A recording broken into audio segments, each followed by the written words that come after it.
Let's talk about building habits. Habits are what determine the small actions and decisions we make on a day-to-day basis, so it's easy to see how habits are what shape our lives. With that being said, how many of us can say that we have control over our habits? And on the contrary, how many of us are controlled by our habits? We've all set out to build new productive habits at some point throughout our lives. We want to exercise more, we want to read more, meditate more, and so on. But how many of us have actually been successful in building these habits? I mean, sure, you might be successful from time to time, or maybe you've had a habit stick for a little while, but the reality of it is that building long-term habits is difficult. I've definitely struggled with this myself, as I always fell into the trap of following strict protocols which set me up for failure long-term. This all changed after I picked up and read the book Atomic Habits by James Clear. So let's take a look at the few of the lessons I learned, and more importantly, how you can implement them in your life right now. Let's start with habit stacking. The basic idea of habit stacking is to form new habits around the habits that you already have. But that doesn't mean that they have to be related. You can simply connect them in a sequence so that one is done right after the other. Let me give you an example to illustrate this. I wanted to build the habit of reading, so let's follow that scenario. Start by choosing an activity that you already do on a daily basis. Pick something that you do without even thinking of. In my case, I chose showering. Next, you want to follow it up by the habit you want to build. So in this specific scenario, I would read right after I shower. Since I shower every day, I would end up reading every single day as well. At first, I had to remind myself to read right out of the shower, but over time I became conditioned and this happened naturally. Now this has become something I do without even thinking of. This is one of the most effective strategies for building habits, and the beauty of it is that you can apply it to anything. All you need to do is identify an existing habit. Get creative with it. The next strategy is to make things specific. This one might sound obvious, but hear me out. Let's continue using my scenario of wanting to read more.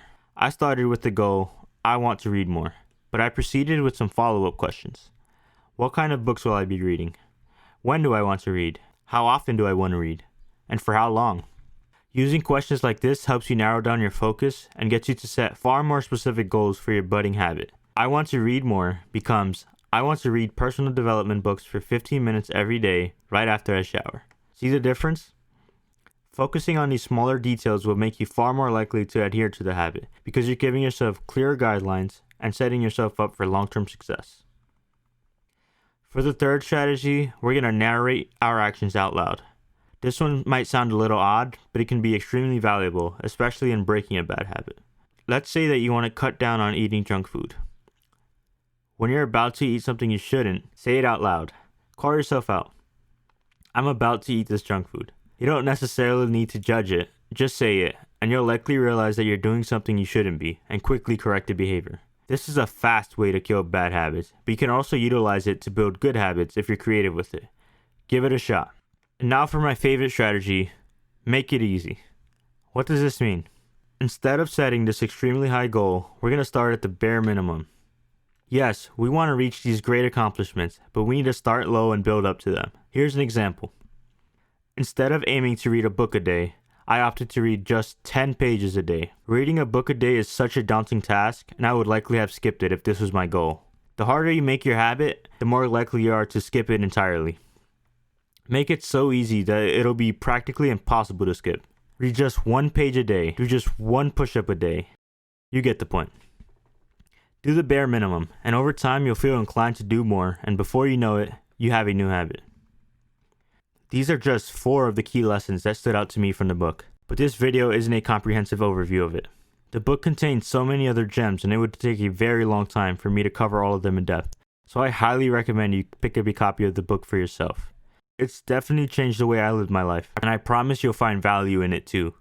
I'll leave an Amazon link in the description below in case you're interested in picking it up. With that being said, I hope you enjoyed this video and I hope you learned something new. Thank you for watching as I greatly appreciate your time. Leave a like and comment below letting me know which strategy you find the most useful and tell me what habits you want to build. If you're serious about becoming the best version of yourself and living your best life, hit that subscribe button. Analysts say it's the best investment you can make.